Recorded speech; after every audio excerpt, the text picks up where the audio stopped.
પંચાયતી રાજની સફળતા પાછળ મહિલા સશક્તિકરણનો એક આધાર ગણવામાં આવ્યો છે. આપણે જાણીએ છીએ કે લોકપ્રતિનિધિ તરીકે મહિલાઓ હવે વિકસિત ભારતના સ્વપ્ન સાથે જ્યારે આપણે કામ કરીએ છીએ ત્યારે એવું એક પણ ક્ષેત્ર નથી કે જ્યાં મહિલાઓનું કન્ટ્રીબ્યુશન નથી.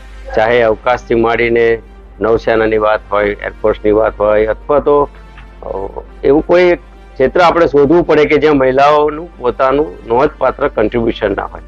ત્યારે સાચા અર્થમાં ડેમોક્રેસીને સફળ કરવા માટે ગ્રામીણ કક્ષામાં જીવન જીવતી મહિલાઓને પોતાના જીવનમાં બદલાવ માટે, ક્વોલિટીવાળું જીવન જીવે માટે જો મહિલાઓને નિર્ણય કરવામાં આવે અને નિર્ણય કરવા માટેની વ્યવસ્થાઓ જે 50% રિઝર્વેશન થઈ છે, ત્યારે એનું સક્રિય કન્ટ્રીબ્યુશન થાય એ માટે એને સ્વતંત્રતા આપવી પણ જરૂરી છે.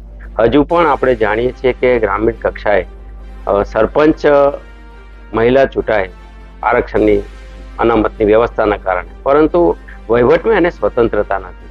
ક્યારેક એની પણ મર્યાદાઓ હોય છે. ત્યારે એ સાચા અર્થમાં એ મહિલાને સ્વતંત્રતા, જેમ ઘરનું બજેટ ચલાવવા માટે મહિલા પાસે એ શક્તિ છે, તો એ રાજ્ય અને દેશનું જો કન્ટ્રીબ્યુશન આપી શકતા હોય, આપણા દેશમાં મહિલા નાણામંત્રી છે, તો એ જ મહિલા ગામના સરપંચ તરીકે એક સારું બજેટ કેમ ના આપે?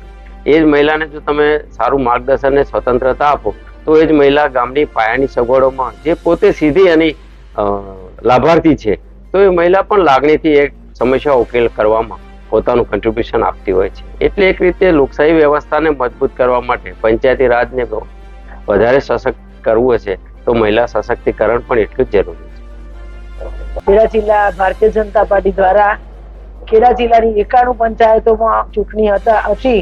91 પંચાયતના સરપંચશ્રીઓ ચૂંટાયા, એના સન્માનનો કાર્યક્રમ ભારતીય જનતા પાર્ટી ખેડા જિલ્લા દ્વારા રાખવામાં આવ્યો.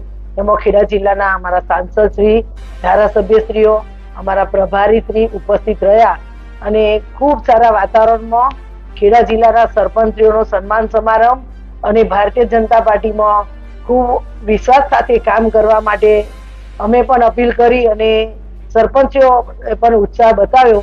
આજે ખૂબ સારા વાતાવરણમાં સરપંચીઓનો સન્માન સમારંભ કાર્યક્રમ